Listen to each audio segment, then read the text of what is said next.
Et si je vous disais qu'un simple marchand vénitien a changé la manière dont l'Orient et l'Occident se regardent? Imaginez un jeune homme, curieux, audacieux, traversant des déserts brûlants, des montagnes glacées et des royaumes inconnus, juste pour découvrir un monde que personne, en Europe, n'avait encore vu. Mais qui était vraiment Marco Polo? Un explorateur courageux? Un entrepreneur visionnaire? Ou un conteur habile dont les récits ont façonné des siècles d'imaginaire collectif? Restez jusqu'à la fin, car son histoire va vous faire voyager plus loin que vous ne l'auriez jamais imaginé.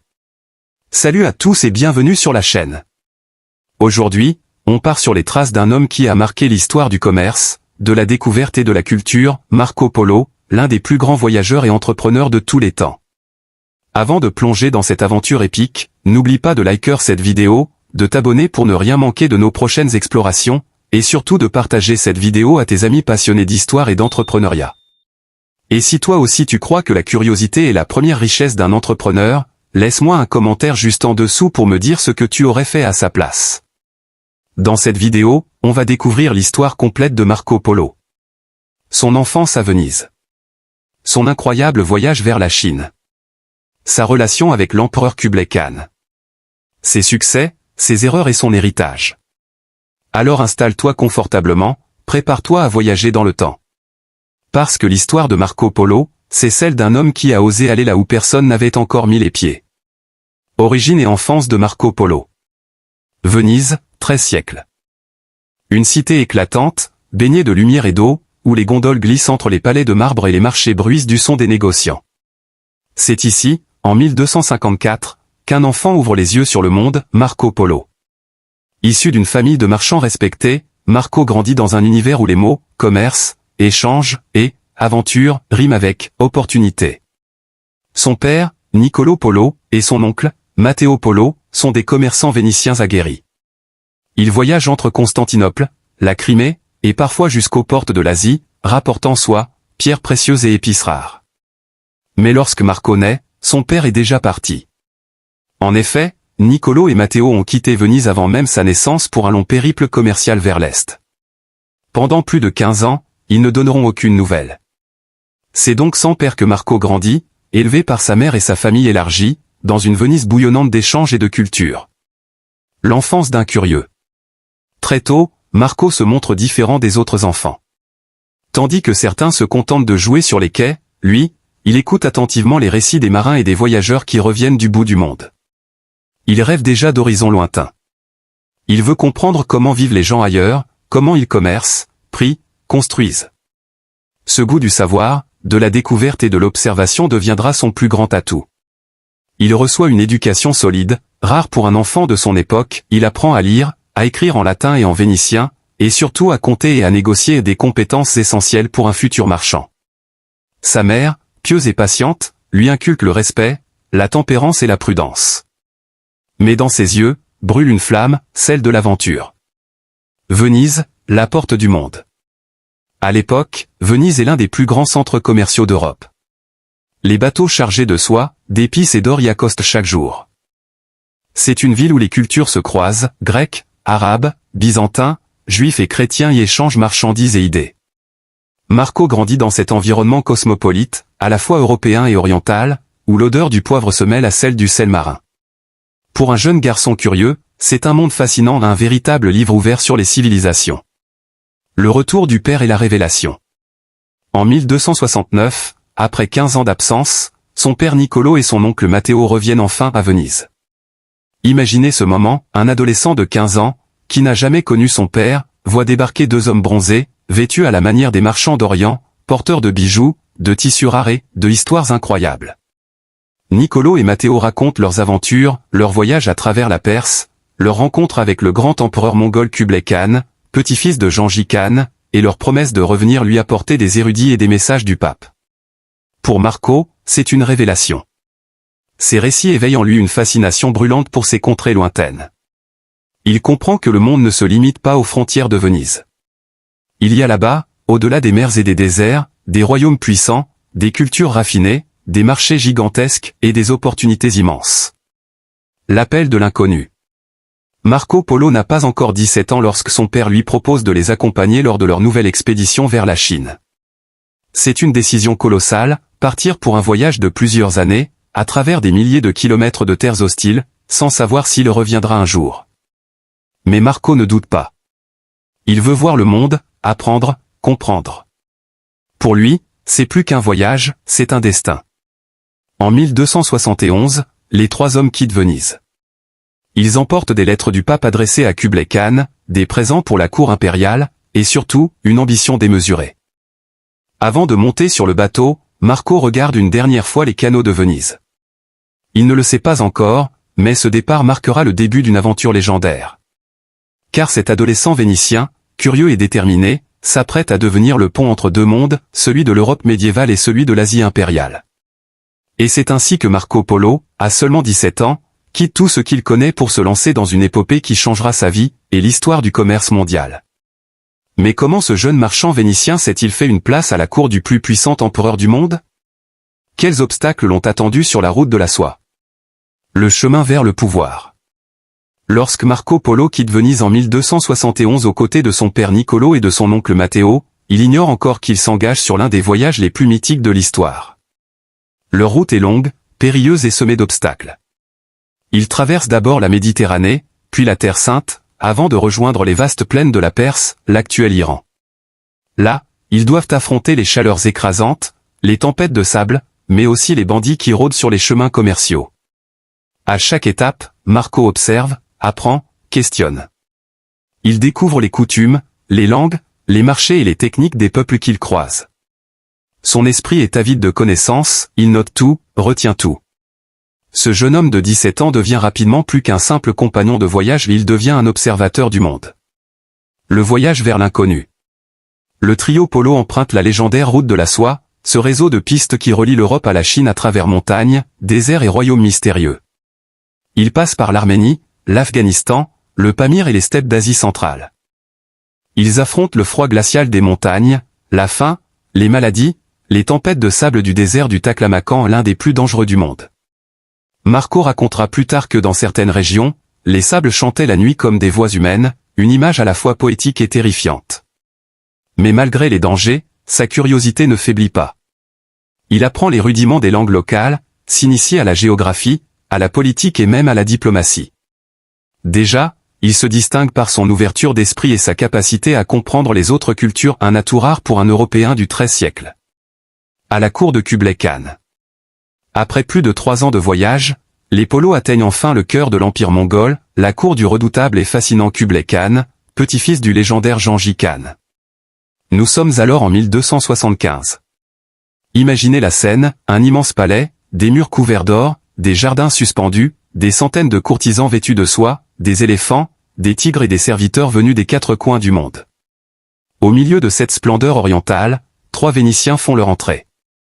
Le jeune Marco, âgé de 21 ans, attire immédiatement l'attention du Khan. Contrairement à ses aînés, il parle avec aisance, il décrit avec précision les royaumes qu'ils ont traversés, il fait preuve d'intelligence et de vivacité. Le Khan, séduit par sa curiosité et son respect, décide de le prendre à son service. C'est le début d'une ascension extraordinaire.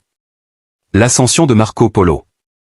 Au fil des années, Marco devient un intermédiaire de confiance du Khan. Il est envoyé en mission à travers tout l'Empire, en Chine, en Inde, en Birmanie, en Perse. Il observe les traditions locales, étudie les systèmes administratifs, note les richesses des terres et les techniques d'irrigation, la fabrication du papier, la monnaie en soie compressée, ce qu'il appellera plus tard le papier-monnaie. Grâce à lui, l'Europe apprendra l'existence du charbon, de la porcelaine, des banques, du poste impérial et de nombreuses innovations asiatiques. Kublai Khan apprécie chez Marco sa loyauté, son intelligence et son regard neuf. Il le nomme ambassadeur et lui confie des missions diplomatiques auprès de peuples étrangers. Pour un jeune homme d'origine marchande, c'est un accomplissement inespéré, il devient une figure respectée dans l'un des empires les plus puissants du monde. Mais le pouvoir a un prix. Servir un empereur n'est pas sans risque. Marco Polo doit composer avec les intrigues de la cour, la jalousie des mandarins chinois, et les rivalités entre les Mongols eux-mêmes. Il apprend à manier les mots comme des armes, à écouter plus qu'il ne parle. Chaque mission est un test de loyauté et d'intelligence. Mais au fond de lui, malgré la gloire et le respect, il reste un fils de Venise. Il rêve parfois de retrouver les canaux, les clochers, et la liberté de son pays natal. De simple voyageur, Marco Polo est devenu un homme de pouvoir, un diplomate respecté dans la cour du plus grand empereur d'Asie. Mais son histoire ne s'arrête pas là.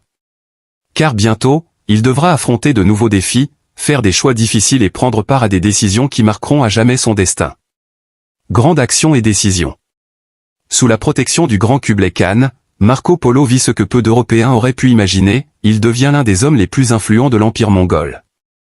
Au service du Khan, il sillonne des territoires immenses, parfois plus vastes que l'Europe entière. Il visite la Chine du Sud, observe la construction de gigantesques canaux, l'organisation des villes, et surtout la prospérité des marchés. Il est fasciné par la richesse des soies, la finesse de la porcelaine, et l'intelligence des systèmes économiques asiatiques. L'observateur du progrès. Marco Polo n'est pas un conquérant ni un roi, il est un témoin du monde.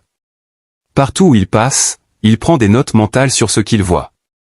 Les routes pavées, les auberges impériales, les taxes prélevées par l'administration mongole, la tolérance religieuse du Khan envers les musulmans, les bouddhistes et les chrétiens. Il découvre également le système du papier-monnaie, une idée révolutionnaire pour l'époque. Là où l'Europe manipule encore des pièces d'or et d'argent, la Chine imprime déjà sa propre monnaie.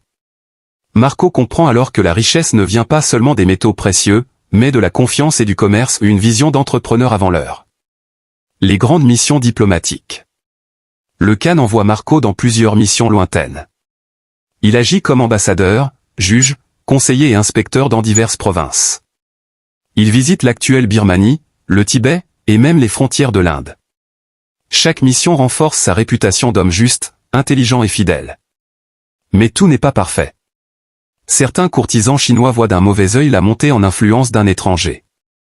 Marco doit constamment prouver sa loyauté et éviter les pièges de la politique impériale. Il apprend à équilibrer diplomatie et prudence, vérité et flatterie. Les controverses.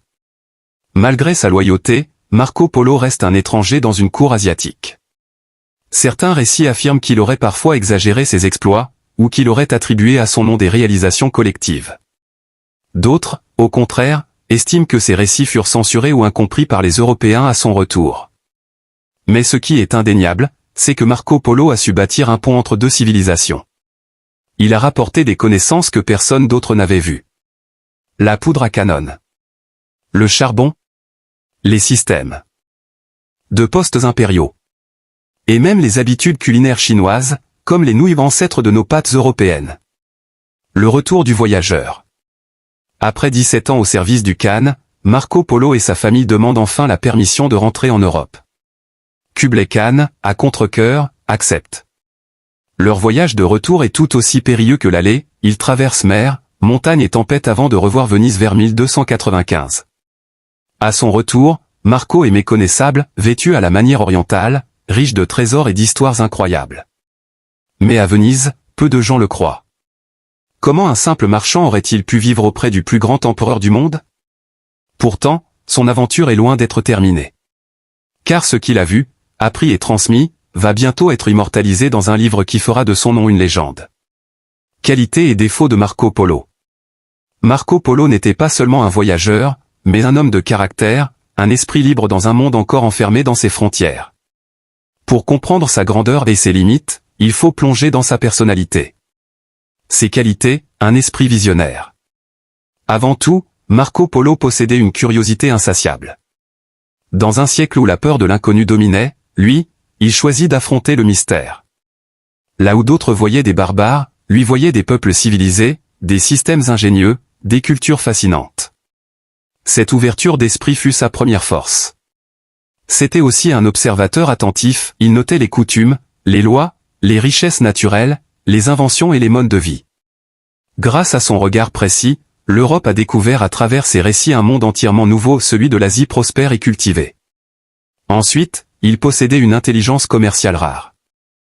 Marco Polo comprit très tôt que le commerce ne se limitait pas aux biens matériels, mais reposait sur la confiance, la communication et la connaissance mutuelle. Son expérience auprès de Kublai Khan lui donna une compréhension profonde des échanges mondiaux, bien avant la mondialisation. Et puis, il y avait son courage. Peu d'hommes auraient osé traverser des milliers de kilomètres à dos de chameaux, braver la faim, le froid, les tempêtes de sable et les guerres, juste pour apprendre. Son courage, c'était celui de la curiosité qui n'a pas peur de l'échec. ses défauts, entre orgueil et ambiguïté. Mais comme tout grand homme, Marco Polo n'était pas parfait. Certains chroniqueurs ont vu en lui un homme parfois vaniteux, fier de ses exploits, et qui aimait se mettre en avant. Son célèbre ouvrage, Le Livre des Merveilles, regorge de récits extraordinaires, si extraordinaires que beaucoup de ses contemporains l'ont accusé d'avoir exagéré ou inventé. Peut-être était-ce de l'orgueil, ou simplement la volonté de transmettre toute la grandeur du monde qu'il avait vu. D'autres critiques soulignent qu'il a parfois idolâtré la cour mongole, minimisant les violences et les guerres du règne de Kublai Khan. Son admiration pour la Chine pouvait passer, aux yeux des Européens, pour une trahison culturelle. Mais en vérité, Marco Polo ne servait ni l'Est ni l'Ouest, il servait la connaissance. Enfin, certains diront qu'il avait un ego de conteur, désireux de marquer les esprits. Et c'est peut-être là son plus grand défaut, mais aussi son plus grand don. Car sans cette confiance en lui, sans cette flamme intérieure, il n'aurait jamais traversé les frontières du monde connu. Un homme entre deux mondes. Marco Polo symbolise ce paradoxe, à la fois rêveur et stratège, modeste explorateur et ambitieux narrateur. Ses qualités l'ont porté jusqu'au sommet du monde, ses défauts ont forgé sa légende. Et si finalement, ce mélange de force et de faiblesse était ce qui fait de Marco Polo un être profondément humain? Un homme capable de rêver l'impossible et de le raconter. L'héritage de Marco Polo. Après plus de 24 ans d'aventure, Marco Polo rentre enfin à Venise, la tête remplie de souvenirs et les poches chargées d'expériences plus précieuses que l'or. Mais ce n'est pas la richesse matérielle qui fera de lui une légende, c'est son histoire. Le prisonnier conteur. Peu après son retour, Venise entre en guerre contre sa rivale, Gênes. Marco, devenu capitaine de navire, est capturé et jeté en prison. Et c'est là, derrière les barreaux, que naît la légende. Son compagnon de cellule, Rustichello de Pise, est un écrivain. Fasciné par les récits du voyageur, il met par écrit toutes ses histoires.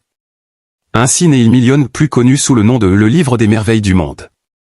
Ce livre est un véritable trésor, il décrit les routes, les peuples, les richesses et les coutumes d'un monde inconnu. Pour les Européens du XIIIe siècle, c'est une révélation. On y découvre des animaux fantastiques, des villes étincelantes, des inventions inédites, certains pensent que Marco exagère, d'autres le prennent pour un fou. Mais tous lisent son livre. Une source d'inspiration pour les siècles suivants. Ce récit devient une fenêtre sur l'Asie, inspirant des générations d'explorateurs, de marchands et de rêveurs. 2 siècles plus tard, un certain Christophe Colomb emportera un exemplaire du Livre des Merveilles lors de son voyage vers l'Amérique. C'est dire à quel point Marco Polo a ouvert l'imaginaire du monde. Son héritage dépasse la simple exploration. Il a montré que la curiosité, la connaissance et la persévérance pouvaient relier des civilisations entières.